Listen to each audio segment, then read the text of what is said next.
नमस्कार विद्यार्थियों, जय हिंद, वंदे मातरम। कैसे हो आप सभी लोग? हमें उम्मीद है कि आप सब बहुत ही अच्छे होंगे। आप लोग विजिट कर चुके हो दीपक लक्ष्य अब यूट्यूब चैनल की ऑनलाइन क्लासेज में। सभी का बहुत बहुत हार्दिक स्वागत, वंदन और अभिनंदन करते हैं। आज हम आप सभी के मध्य में लेकर के उपस्थित हुए हैं सामान्य हिंदी भाग के अंतर्गत भाषा विज्ञान के प्रकरण को, जिसके अंतर्गत हम सभी लोग हिंदी की प्रमुख बोलियां, भाषा, लिपि और अपभ्रंश, उपभाषाएं इत्यादि सभी महत्वपूर्ण वैकल्पिक प्रश्नों को इस सेशन में देखने वाले हैं। कोई पहली बार आया है चैनल के ऊपर तो सब्सक्राइब कर लीजिए, बेल आइकन दबा लीजिए ताकि आने वाली कक्षाओं का नोटिफिकेशन आप तक जो है समय पर पहुंचता रहेगा। सेशन को सभी लोग एक बार लाइक कमेंट कर शेयर कर दीजिए और कक्षा को पूरा वॉच करिएगा। हम जो है शुरुआत करेंगे आज के महत्वपूर्ण पहले प्रश्न के साथ में। क्या है प्रश्न आपका? संथाली भाषा किस भाषा परिवार से संबंधित है? भारोपी परिवार, द्रविड़ परिवार, ऑस्ट्रिक परिवार, चीनी तिब्बती परिवार। आप सभी लोगों को अपना सही उत्तर करना है फटाफट से इस क्वेश्चन का। संथाली भाषा किस भाषा परिवार से संबंधित है? तो आप सभी का उत्तर आ रहा है इस क्वेश्चन के लिए विकल्प सी, तो बिल्कुल सटीक जवाब माना जाएगा। यानी संथाली भाषा ये किस भाषा परिवार से संबंधित है? ऑस्ट्रिक भाषा परिवार से। आगे बढ़ते हैं। संथाली और मुंडारी भाषाएं ऑस्ट्रो एशियाई भाषा परिवार में मुंडा शाखा में आती हैं। विश्व की भाषाओं का वर्गीकरण करते हुए उन्हें 18 परिवारों में विभाजित किया गया है और इन्हें क्षेत्रीय आधार पर 4 खंडों में विभाजित किया गया है। देखते हैं हम लोग इसके वर्गीकरण को। तो यूरेशिया खंड है, अफ्रीका खंड है, प्रशांत महासागरीय खंड है और अमेरिकी खंड है। इसमें जो है यूरेशिया खंड को जो है द्रविड़, भारोपी, काकेशी, बुरशस्की, उराल अल्ताई, बास्क, चीनी, अत्युत्तरी, जापानी, कोरियाई, सामी, हामी इत्यादि में विभाजित किया गया है। फिर भारोपी परिवार का आगे विभाजन होता है भारत ईरानी, बाल्टो स्लाविक, आर्मेनी, अल्बानी, Greek, Celtic, Germanic, Italic, Hittite, तोखारी। इनमें जो है Greek, Celtic, Germanic, Italic, Hittite, तोखारी ये केंटुम वर्ग में आती हैं। भारत ईरानी, बाल्टो, आर्मीनी, अल्बानी ये जो है शतम वर्ग के अंतर्गत आती हैं। फिर आपका अगला क्वेश्चन है, इस बोली में उत्तम पुरुष एक वचन के स्थान पर उत्तम पुरुष बहुवचन का प्रयोग किया जाता है। किसमें? खड़ी बोली, अवधी, ब्रज, हरियाणवी। सही जवाब आप सभी लोगों को देना है। यानी किस बोली में उत्तम पुरुष एक वचन के स्थान पर उत्तम पुरुष बहुवचन का प्रयोग किया जाता है? तो आप सभी का आंसर इस क्वेश्चन के लिए आ रहा है विकल्प एक, यानी अवधी भाषा। तो राइट माना जाएगा। अवधी बोली में उत्तम पुरुष एक वचन के स्थान पर उत्तम पुरुष बहुवचन का प्रयोग किया जाता है। खड़ी बोली में ह्रस्व और दीर्घ स्वर का प्रचलन है। अति ह्रस्व का प्रचलन यहाँ पर नहीं है। किसमें? खड़ी बोली में ह्रस्व और दीर्घ का प्रचलन है। खड़ी बोली आकार बहुला है ये। अवधी बोली में शा के स्थान पर सा का प्रयोग होता है। इसमें संज्ञा के 3 रूप प्रचलित हैं, जैसे घोरा, घोरवा, घोरौआ। और अवधी जो है कैसी ये बोली है? आकार बहुला है। फिर आप सभी लोगों का अगला क्वेश्चन है, इस बोली में कर्ता कारक की विभक्ति का प्रयोग नहीं होता है। कन्नौजी, बुंदेली, अवधी, मेवाती। यानी किस बोली में कर्ता कारक की विभक्ति का प्रयोग नहीं होता है? आप सभी का उत्तर आना चाहिए। इसका जवाब आप लोगों ने दिया है विकल्प सी, तो बिल्कुल सटीक होगा। यानी अवधी बोली में कर्ता कारक की विभक्ति का प्रयोग नहीं होता है। आगे बढ़ेंगे। अर्धमागधी अपभ्रंश से विकसित पूर्वी हिंदी की 3 बोलियां हैं, यानी अर्धमागधी अपभ्रंश से पूर्वी हिंदी विकसित हुई है। इसकी 3 बोलियां हैं। कौन कौन सी? अवधी, बघेली और छत्तीसगढ़ी। अवधी की जो उपबोलियां हैं उसको भी जान लेते हैं, जैसे जोल्हा, गहोरा और जूडर, ये उपबोलियां हैं अवधी की। और बघेली की उपबोलियां हैं निबट्टा। अवधी बोली का केंद्र कहाँ है? बाराबंकी, बहराइच, रायबरेली, प्रतापगढ़, उन्नाव, सीतापुर। और बघेली बोली का केंद्र है रीवा, जबलपुर, मंडला, मिर्ज़ापुर। कौन सी नहीं है? गुजराती, सिंधी, राजस्थानी, पश्चिमी हिंदी। आपको बताना है शौरसेनी अपभ्रंश के अंतर्गत आने वाली भाषा कौन सी नहीं है। तो इस क्वेश्चन के लिए आप सभी लोगों का जवाब आ रहा है विद्यार्थियों विकल्प बी, तो बिल्कुल ठीक होगा। यानी क्या है? शौरसेनी अपभ्रंश के अंतर्गत सिंधी ये भाषा नहीं आती है और बाकी गुजराती, राजस्थानी, पश्चिमी हिंदी ये तीनों आती हैं। आगे बढ़ेंगे हम लोग। सिंधी जो आपकी है ये ब्राचट अपभ्रंश के अंतर्गत आती है। खड़ी बोली पश्चिमी हिंदी की उत्पत्ति शौरसेनी अपभ्रंश से हुई है। खड़ी बोली के अन्य नाम हैं जैसे हिंदुस्तानी, कौरवी और सरहिंदी। ब्रजभाषा की तुलना में यह बोली खड़ी बोली यानी खड़ी खड़ी लगती है, इसलिए इसे खड़ी बोली कहा गया है। राहुल सांकृत्यायन जी ने खड़ी बोली को कौरवी नाम दिया है। क्या नाम दिया है? कौरवी नाम दिया है। उसके बाद में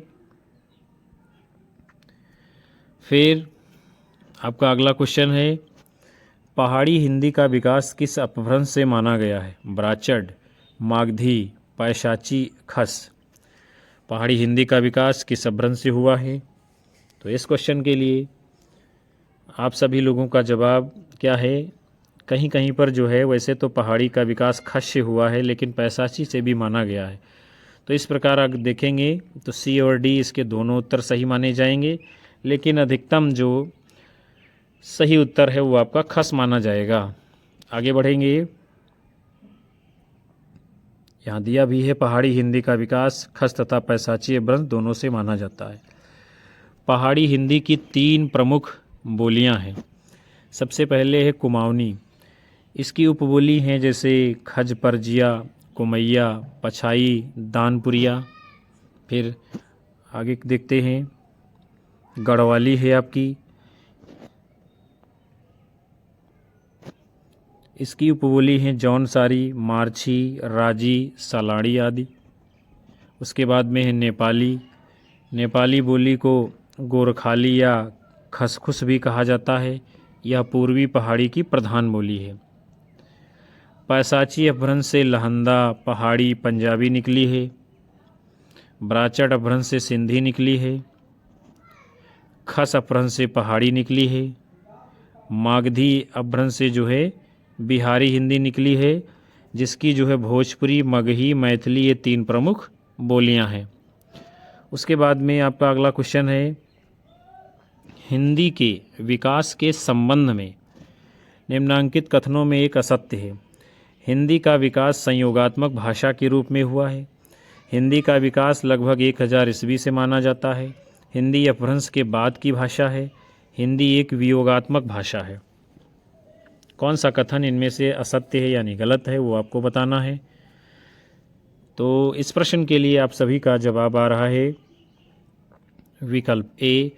तो राइट उत्तर आपका होगा, यानी हिंदी का विकास संयोगात्मक भाषा के रूप में नहीं हुआ है। सही क्या क्या है? हिंदी का विकास लगभग 1000 ईस्वी के आसपास हुआ है। हिंदी अपभ्रंश के बाद की भाषा है। हिंदी एक वियोगात्मक भाषा है। ये तीनों बातें सही हैं। अगले क्रम की ओर बढ़ते हैं हम लोग।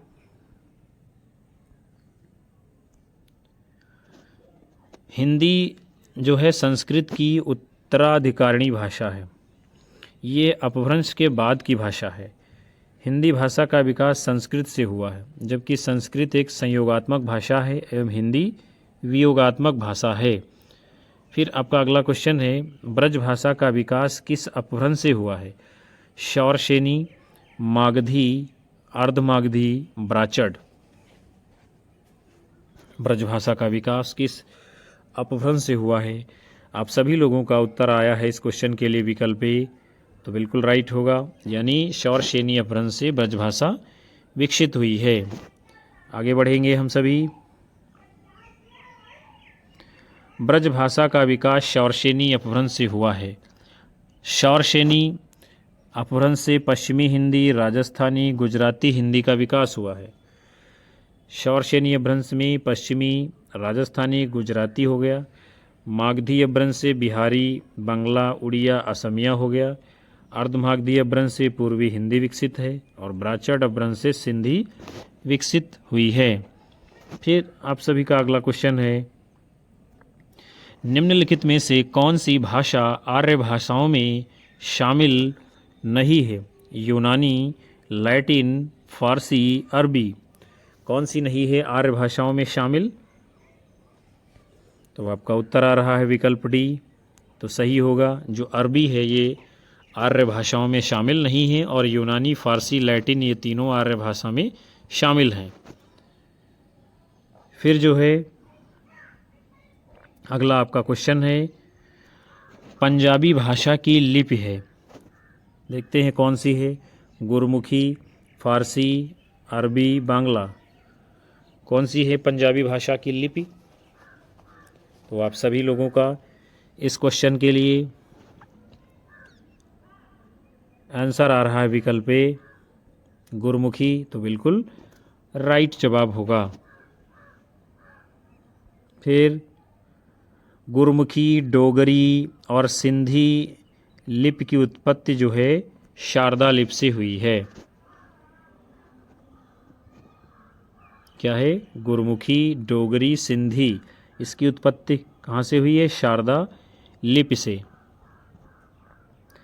फिर जो है शारदा लिपि की उत्पत्ति ब्राह्मी लिपि की उत्तरी शैली से हुई है। किससे हुई है?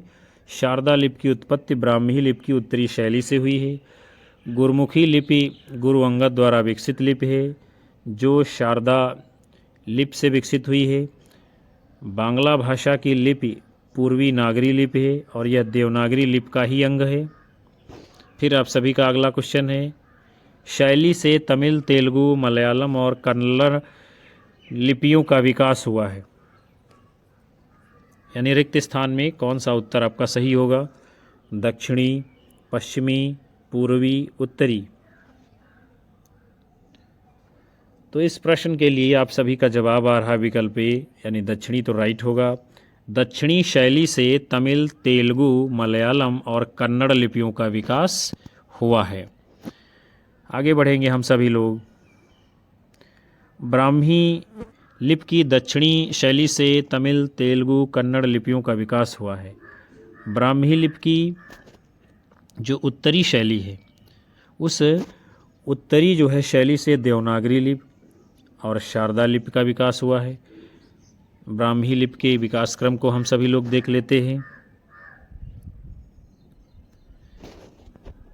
चलिए, सबसे पहले ब्राह्मी लिपि, इससे दक्षिणी शैली और उत्तरी शैली विकसित है और दक्षिणी शैली में तेलुगु, तमिल, कन्नड़, मलयालम लिपियों का विकास हुआ है और उत्तरी शैली से गुप्त लिपि निकली है 4 से 5 शताब्दी में।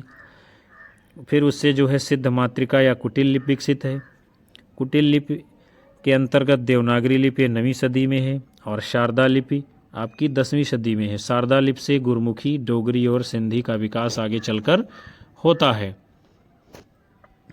फिर आपका अगला क्वेश्चन है, हिंदी अहिंदी लोगों के लिए उतनी ही विदेशी है जितनी हिंदी समर्थकों के लिए अंग्रेजी। यह शब्द किसके है? आप सभी का उत्तर आना चाहिए इस प्रश्न के लिए, बहुत ही महत्वपूर्ण सवाल है। रामधारी सिंह दिनकर, सुनीत कुमार चटर्जी, सी राजगोपालाचार्य, नागार्जुन। क्वेश्चन नंबर 97 का आंसर आप लोगों को करना है। आप सभी का जवाब इसके लिए आ रहा है विकल्प सी, तो बहुत आपका सही उत्तर होगा। यानी क्या है? हिंदी अहिंदी लोगों के लिए उतनी ही विदेशी है जितनी हिंदी समर्थकों के लिए अंग्रेजी। ये विचार किसके हैं? सी राजगोपालाचारी जी के। डॉक्टर सुनीत कुमार चटर्जी के अनुसार हिंदी भाषा को भारतीय जनता तथा संपूर्ण मानवता के लिए बहुत बड़ा उत्तरदायित्व संभालना है। यह बात कौन कहता है? डॉक्टर सुनीत कुमार चटर्जी। फिर से देखते हैं, हिंदी भाषा को भारतीय जनता तथा संपूर्ण मानवता के लिए बहुत बड़ा उत्तरदायित्व संभालना है। फिर है, रामधारी सिंह दिनकर को समय सूर्य और अधैर्य का कवि कहा जाता है। नागार्जुन ये प्रगतिवादी कवि हैं और नागार्जुन को प्रगतिवाद का शलाका पुरुष कहते हैं।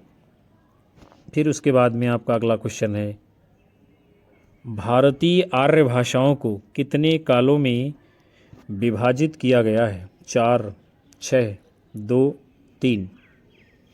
भारतीय आर्य भाषा को कितने कालों में विभाजित किया गया है? इस क्वेश्चन के लिए आप सभी लोगों का जवाब आ रहा है विकल्प यानी डी, तो बिल्कुल सही होगा।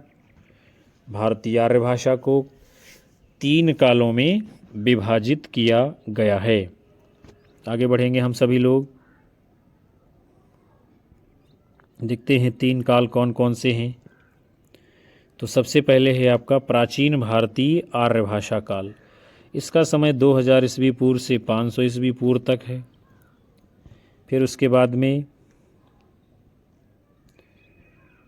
मध्य भारतीय आर्य भाषा काल है।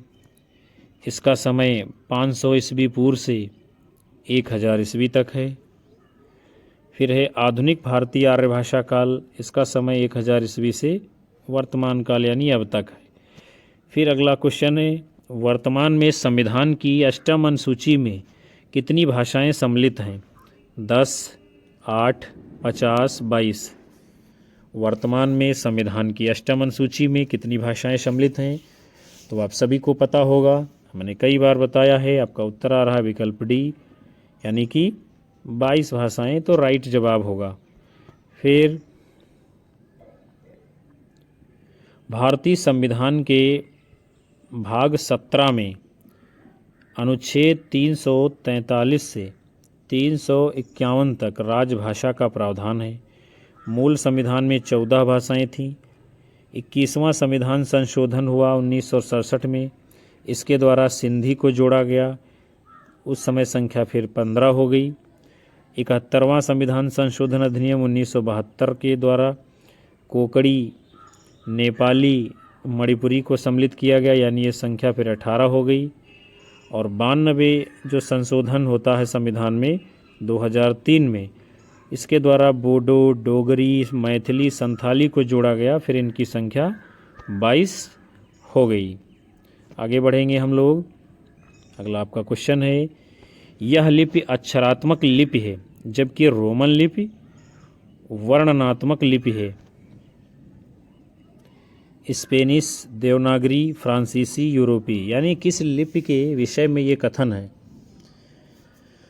तो आप सभी का उत्तर आ रहा है इस क्वेश्चन के लिए विकल्प बी, यानी कि देवनागरी, तो बिल्कुल सही होगा। देवनागरी लिपि कैसी है? अक्षरात्मक लिपि है, जबकि रोमन लिपि कैसी है? वर्णनात्मक। आगे बढ़ेंगे हम लोग।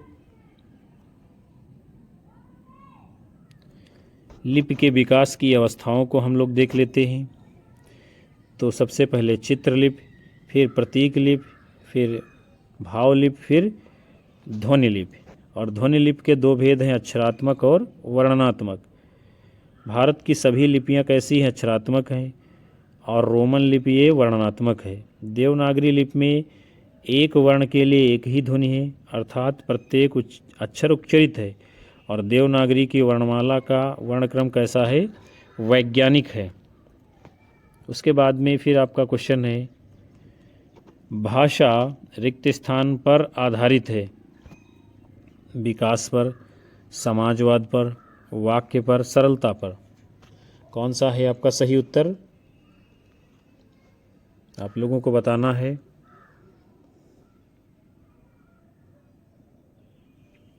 तो भाषा किस पर आधारित है? इस क्वेश्चन के लिए आपका जवाब आ रहा है विद्यार्थियों विकल्प सी, यानी कि वाक्य, तो बिल्कुल सही उत्तर आप सभी लोगों का होगा।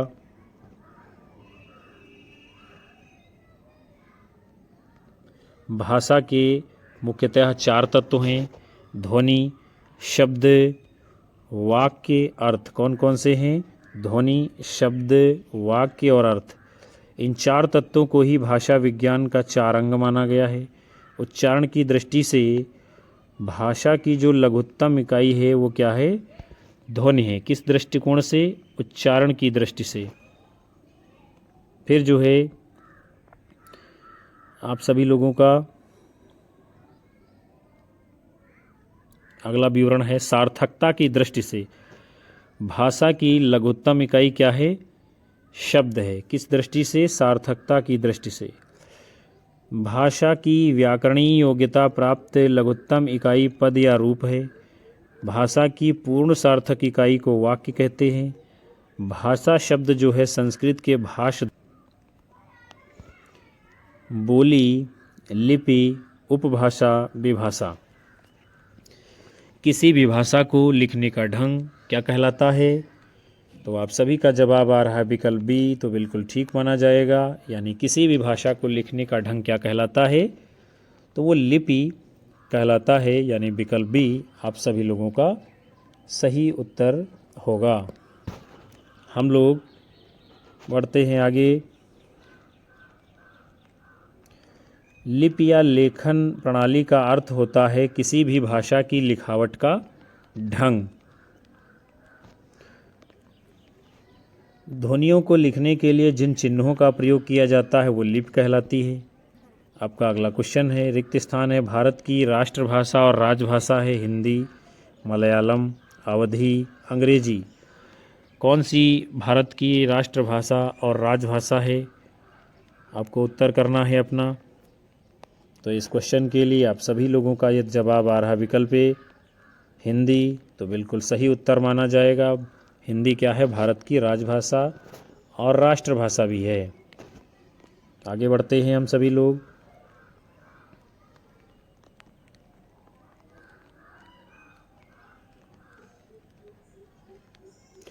चौदह सितंबर 1949 को भारत के संविधान में हिंदी को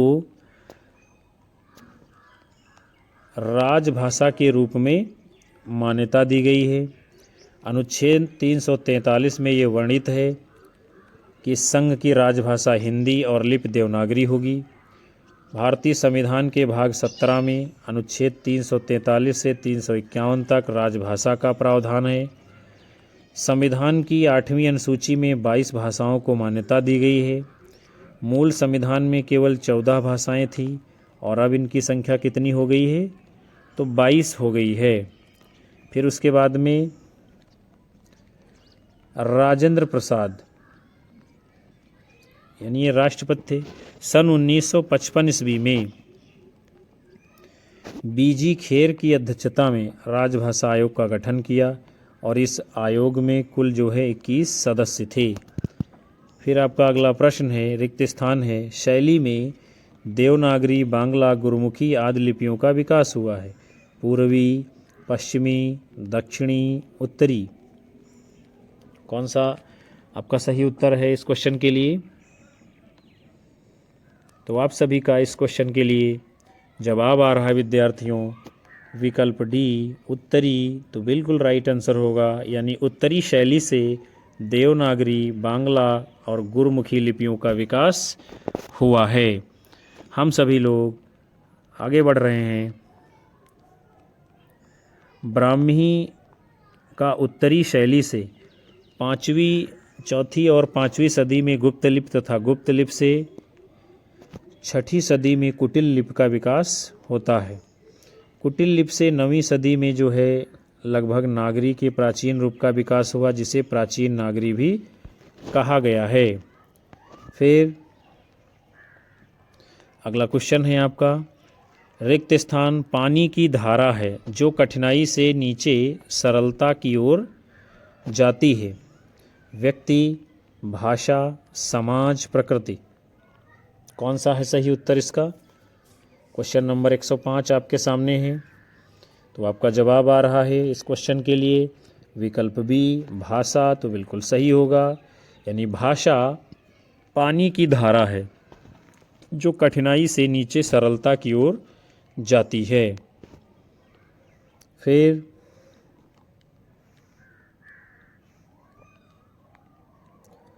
भाषा शब्द संस्कृत के भास धातु से निकला है। किससे निकला है? संस्कृत की भाष धातु से, जिसका अर्थ है भाष व्यक्तयाम वाची, अर्थात व्यक्तवाणी। भाषा उसे कहते हैं जो व्यक्तवाणी के रूप में अभिव्यक्त की जाती है।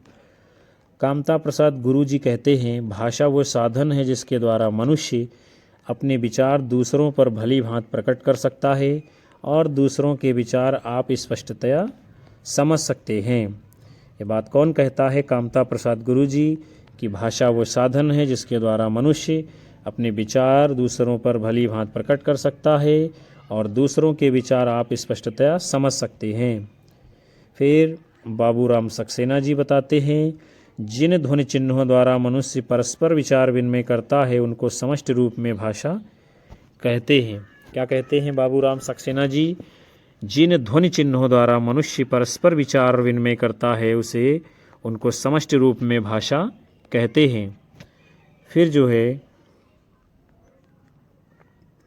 आपका अगला क्वेश्चन है, भारत में बोलने वालों के आधार पर भारोपी परिवार का प्रतिशत क्या है? 25%, 73%, 1.3 और 0.70। क्वेश्चन नंबर 106 का सही उत्तर क्या होगा? आप सभी को बताना है। भारत में बोलने वालों के आधार पर भारोपी परिवार का कितना प्रतिशत है? तो आपका जवाब आ रहा है विकल्प बी, यानी 73%। तो बिल्कुल सही होगा। भारोपी परिवार के बोलने वालों की संख्या कितनी है?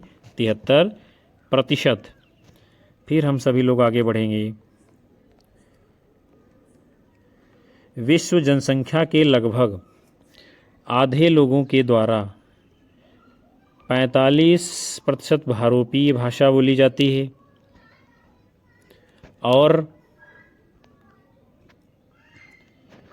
भारोपीय भाषा परिवार भाषाओं का सबसे बड़ा परिवार है और ये सबसे महत्वपूर्ण भी है, क्योंकि अंग्रेजी, रूसी, फारसी, हिंदी, पंजाबी, जर्मनी, नेपाली आदि तमाम भाषाएं इसी समूह से विकसित हैं।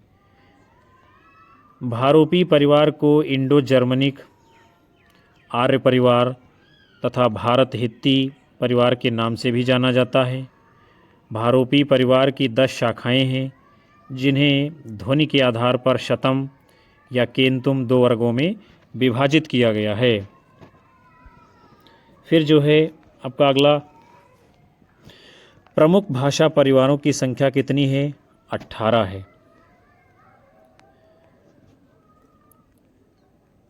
अगला क्वेश्चन है आप सभी का, भाषा का पहला रूप लिखकर दूसरा बोलकर तो तीसरा जो है किस रूप में प्रकट होता है? आपके विकल्प हैं सांकेतिक भाषा, आधुनिक भाषा, जनभाषा और प्राचीन भाषा।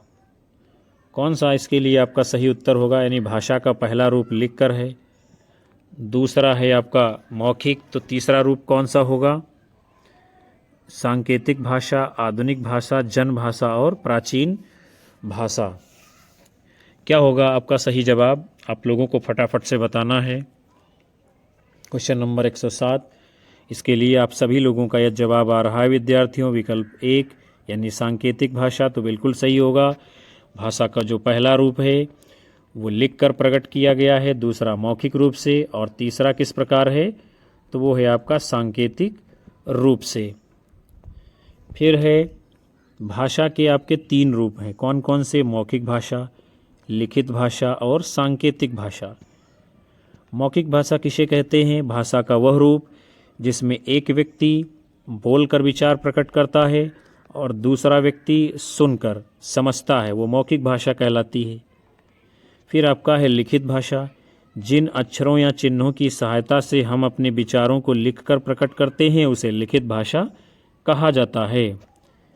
फिर है आपका सांकेतिक भाषा, इसमें क्या होता है, जब संकेतों यानी इशारों के द्वारा बात समझाई और समझी जाती है तब वह सांकेतिक भाषा कहलाती है। जैसे चौराहे पर खड़ा यातायात को नियंत्रित करता सिपाही, ये कैसी भाषा में, सांकेतिक भाषा में। मूक बधिर व्यक्तियों का वार्तालाप जो होता है वो भी सांकेतिक भाषा में किया जाता है। फिर जो है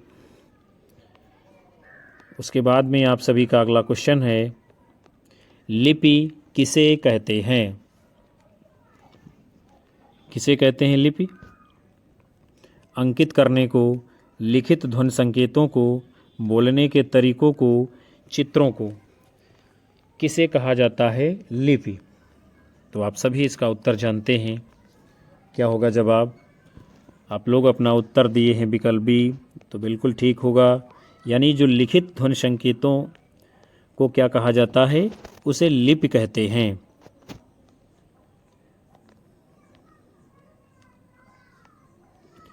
किसी भाषा को लिखने के लिए जिन ध्वनि चिन्हों का, प्रतीकों का प्रयोग किया जाता है उसे लिपि कहते हैं। जैसे कि हिंदी भाषा की लिपि आपकी कौन सी है? देवनागरी है। उसके बाद में आपका अगला क्वेश्चन है, राजभाषा आयोग की सिफारिशों पर विचार करने के लिए संसदीय समिति का गठन किस अनुच्छेद के अंतर्गत किया गया? 343, 344, 351, 345। कौन सा है इस क्वेश्चन का सही जवाब? तो आप सभी लोगों ने अपना उत्तर दिया है विकल्प बी, तो आपका उत्तर सही होगा, यानी अनुच्छेद 344। राजभाषा आयोग की सिफारिशों पर विचार करने के लिए संसदीय समिति का गठन अनुच्छेद 344 के अंतर्गत किया गया है। फिर हम सभी लोग आगे बढ़ेंगे।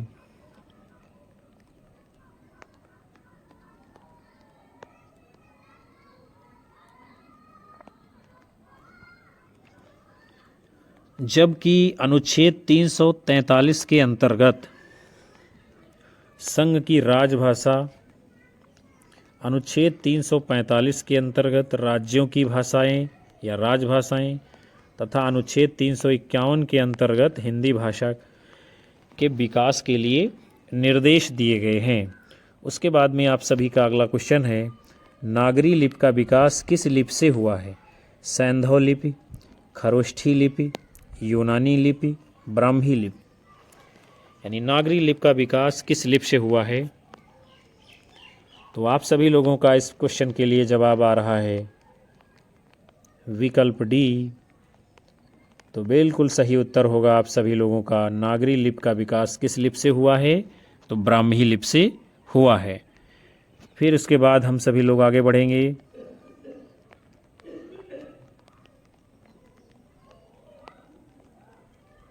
ब्राह्मी लिपि भारत की प्राचीनतम लिपियों में से एक है। इसके प्रयोग के प्राचीन उदाहरण कहाँ मिलते हैं? अशोक के अभिलेखों में उपलब्ध हैं और ये लिपि जो है बाएं से दाएं लिखी जाती है। फिर उसके बाद में आप सभी का अगला क्वेश्चन है, प्राचीन नागरी का दक्षिण भारत में क्या नाम है? देवनागरी, आनंद नागरी, नांद नागरी, ब्रह्म नागरी। प्राचीन नागरी का दक्षिण भारत में क्या नाम है? तो इसका नाम है विकल्प सी, नंद नागरी। यानी जो प्राचीन नागरी है उसको दक्षिण भारत में क्या कहा जाता है? नंद नागरी। यानी विकल्प सी आप सभी लोगों का सही उत्तर होगा। फिर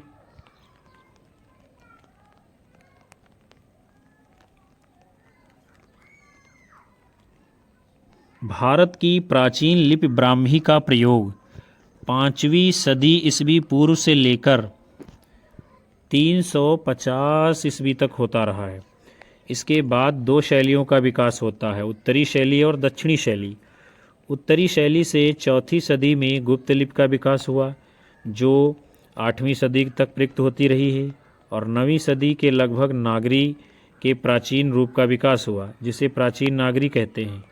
प्राचीन नागरी का क्षेत्र जो है उत्तर भारत माना जाता है, किंतु दक्षिण भारत के कुछ भागों में भी यह मिलती है और दक्षिण भारत में इसका नाम क्या है? इसे नागरी या नंद नागरी के नाम से जाना जाता है। फिर आप सभी का अगला क्वेश्चन है, किस विद्वान ने सर्वप्रथम आर्य भाषाओं के अध्ययन की ओर भाषा वैज्ञानिकों का ध्यान आकृष्ट किया है? William Jones, Grierson, Beames, Hoernle. किस विद्वान ने सर्वप्रथम आर्य भाषाओं के अध्ययन की ओर भाषा वैज्ञानिकों का ध्यान आकृष्ट किया है? क्वेश्चन नंबर 112 आपके सामने है। उत्तर आप सभी लोगों को देना है फटाफट से। तो इसके लिए आपका जवाब आ रहा है विद्यार्थियों, विकल्प डी, तो बिल्कुल सही माना जाएगा। यानी हार्नले ने सर्वप्रथम आर्य भाषाओं के अध्ययन की ओर भाषा वैज्ञानिकों का ध्यान आकृष्ट किया। फिर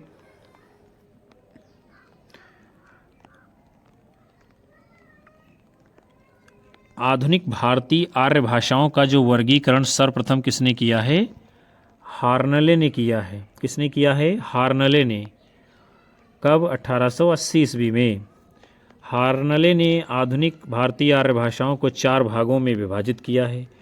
पूर्वी गौड़ियन, पश्चिमी गौड़ियन, उत्तरी गौड़ियन, दक्षिणी गौड़ियन। ये किसका विभाजन है? हार्नले का। भारतीय आर्य भाषाओं को कितने भागों में विभाजित किया है इसने? तो 4 भागों में विभाजित किया है।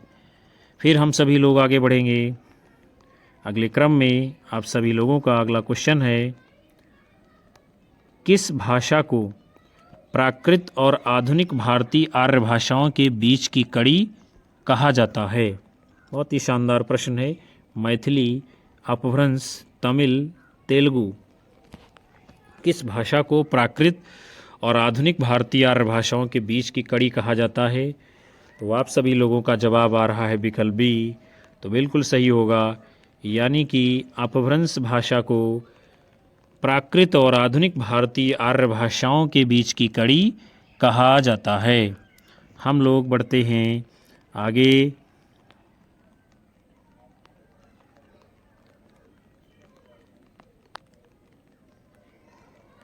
भाषा के अर्थ में इसका प्रयोग जो है 6ठी शती से होने लगा था। कब से होने लगा था? 6ठी शती से। अपभ्रंश मध्यकालीन आर्य भाषा की तीसरी अवस्था है। मैथिली बोली का विकास बिहारी हिंदी से हुआ है। उसके बाद में आप सभी का अगला क्वेश्चन है, बघेली बोली को अवधी की दक्षिणी शाखा किसने कहा है? हरदेव बाहरी, कामता प्रसाद गुरु, भोलानाथ तिवारी, जॉर्ज ग्रियर्सन।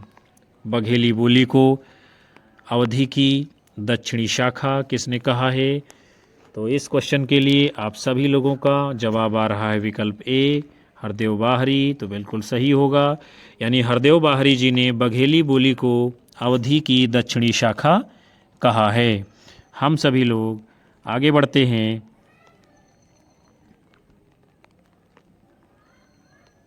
बाबूराम सक्सेना बघेली को अवधी की ही एक उपबोली मानते हैं। कौन?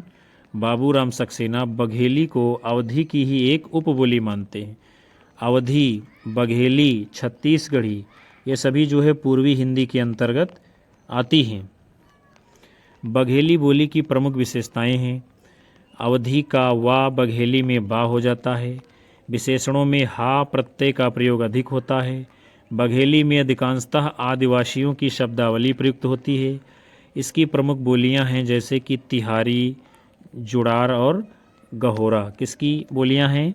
बघेली की। जुड़ार, गहोरा और तिरहारी। फिर अगले क्रम में आप सभी लोगों का अगला क्वेश्चन है, ब्रजबुली किस भाषा का एक कृत्रिम रूप है? विकल्प हैं आपके असमी, ब्रजभाषा, भोजपुरी, बंगला। ब्रजबुली किस भाषा का कृत्रिम रूप से, ये आप सभी से पूछा जा रहा है। क्वेश्चन नंबर 115 आपके सामने है। कौन सा होगा सही जवाब? तो आप सभी लोगों का उत्तर आ रहा है इसके लिए विकल्प डी, तो बिल्कुल राइट माना जाएगा। यानी क्या है? ब्रजबुली ये बांग्ला भाषा का एक कृत्रिम रूप है। आगे बढ़ेंगे हम सभी लोग।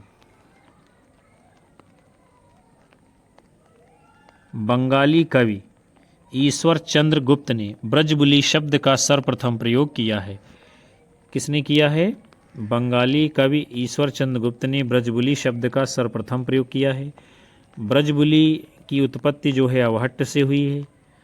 माना जाता है कि इस भाषा में कृष्ण की लीलाओं का वर्णन है, अतः कृष्ण की लीला भूमि ब्रज के साथ इसका संबंध जोड़ इस भाषा को ब्रजबोली समझा गया होगा। बांग्ला के उच्चारण की विशिष्टता के कारण इसको जो है ब्रजबोली बना दिया गया।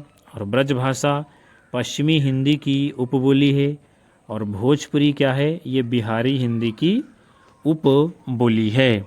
हम सभी लोग फिर बढ़ते हैं अगले क्वेश्चन की ओर। आज के इस महत्वपूर्ण सेशन का अंतिम प्रश्न आप सभी के सामने है।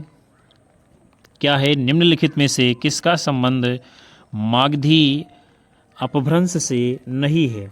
बिहारी, असमी, मराठी, बंगाली, किसका संबंध नहीं है मागधी अपभ्रंश से? तो आप सभी का उत्तर है विकल्प सी, मराठी का संबंध जो है मागधी अपभ्रंश से नहीं है। और बाकी बिहारी, असमी और बंगाली, इन तीनों का संबंध मागधी अपभ्रंश से है।